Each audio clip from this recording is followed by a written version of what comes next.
Bienvenue sur notre chaîne Autun-le-Nez. Aujourd'hui, on plonge au cœur d'une actualité sénégalaise vraiment intense. Crise ouverte au sommet de l'État, un système judiciaire complètement bloqué, et puis ce départ historique des militaires français. Oui, c'est une période charnière, on peut le dire. Beaucoup de choses se passent en même temps. Exactement. Alors notre objectif aujourd'hui, c'est de décrypter un peu tout ça, les points clés de ce 18 juillet 2025. On va regarder de près les frictions dans l'exécutif, la paralysie de la justice, et puis ce tournant majeur, la fin de la présence militaire française. Un programme chargé, mais essentiel pour comprendre ce qui se joue. C'est parti pour notre analyse. Alors, commençons par le sommet de l'État, parce que là, la tension entre le président Faye et son Premier ministre Ousmane Sonko, elle est devenue très, très publique. Ah oui, ça n'a échappé à personne.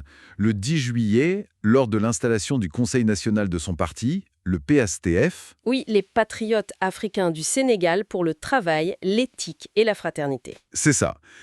Sonko a parlé d'un, je cite, profond problème d'autorité.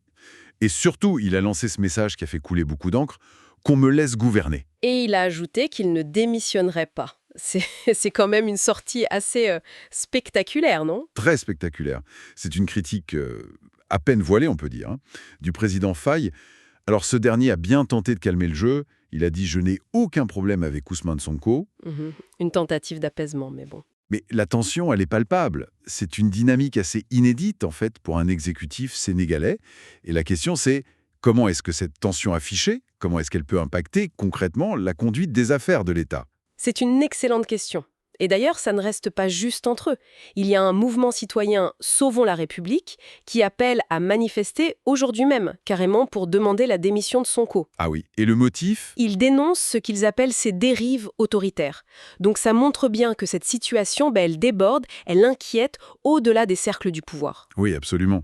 Ça témoigne d'une polarisation qui semble s'accentuer et ça met en lumière la fragilité peut-être de la cohésion gouvernementale. La capacité de cet exécutif à deux têtes à fonctionner de manière harmonieuse, ça devient un enjeu majeur. Un enjeu majeur, oui. Et pendant ce temps, un autre pilier de l'État est en crise et complètement paralysé.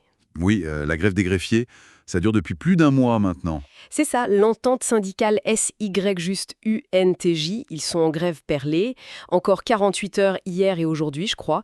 Ils revendiquent sur leur statut le reclassement. Et les conséquences, elles sont loin d'être anodines. On parle de report de procès importants.